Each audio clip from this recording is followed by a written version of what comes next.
So, Bolshevik Bernie's been praising Fidel Castro. Well, not technically praising, he did qualify his praise. Did qualify his praise for Fidel Castro and the murderous communist regime in Cuba. He did say, look, I don't agree with everything they're doing, but Cuba has a high literacy rate. Isn't that wonderful, folks? Cuba has a high literacy rate, so they should be applauded for that. Cuba, which is where censorship is rampant by the state, where the state controls the media, the cinema, the internet, and where censorship is common. Everyone gets to read. Isn't that wonderful? Think about it. It reminds me of this time. I had a buddy who was in the Navy back in like 2006, 2007.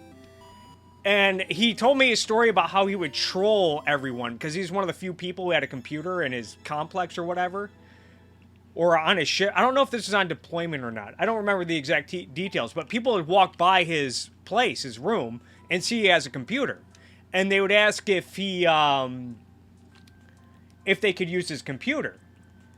And he'd fuck with them. He would troll them by saying, yeah, you can use my computer, but I have one rule. Well, what's the rule? You're not allowed to check MySpace. Because this is when MySpace was huge. And so people would just stamp their feet and walk away because the only reason why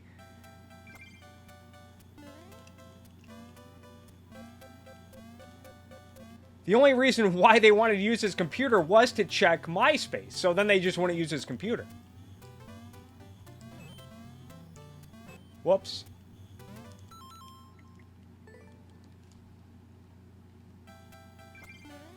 But hey, it's wonderful that everyone can read in a communist shithole like Cuba. It's great that they have literacy. That'd be like if we had a 98% of the country had driver's licenses and knew how to drive, but no one could buy cars. Or if you knew how to cook well, but you weren't allowed to cook anything, you weren't like allowed to have a kitchen or whatever. But hey, it's great that everyone in Cuba could read. That's probably why so many people have fled Cuba over the years on rafts in shark-infested waters, is because they were tired of reading. They didn't want to read about the wonders of socialism, so they got on their little rafts, risked their lives while the sun was beating down on them in the Caribbean, and, you know, risking it through shark-infested waters, through flawed boats.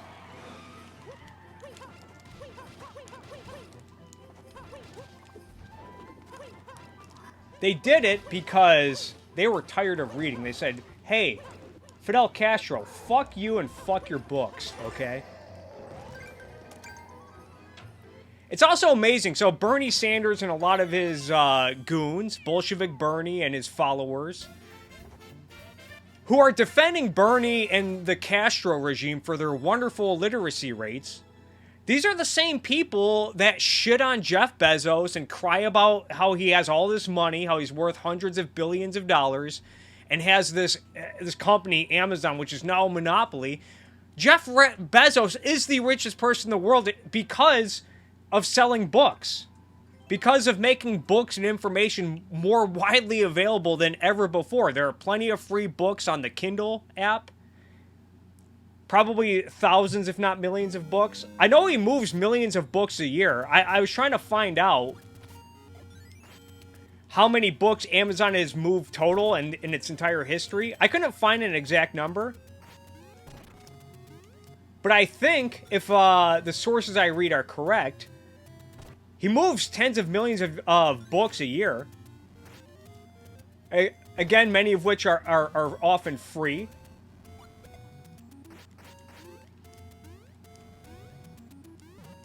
Same with Apple.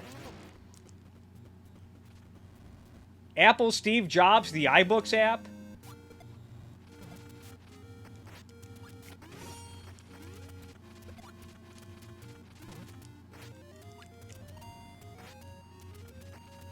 Plenty of free books on the iBooks app.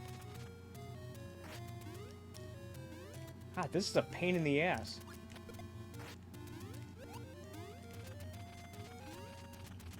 So I gotta isolate Bowser Jr. here. Jeff Bezos delivers more books than anyone else, has made reading and information more available than ever, and he's demonized for it. But Fidel Castro, we gotta give him some credit for having high literacy rates, which even then, I guess that number is a dispute. I guess Cuba had like a 90% literacy rate before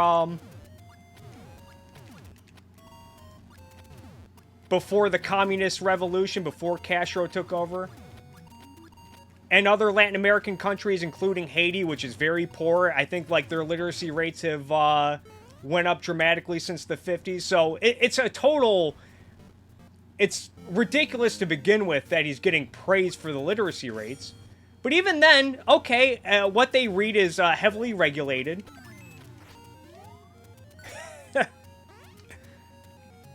But we need to give him credit, apparently.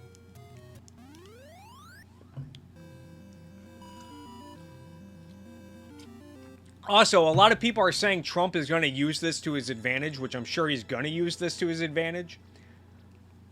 And Trump's going to make a big deal out of the fact that Bernie's a socialist and has praised communist regimes and dictators in the past.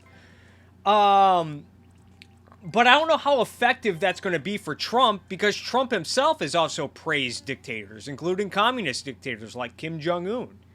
Trump once tweeted that he's confident that Kim Jong-un will bring about prosperity in North Korea after peace is agreed upon.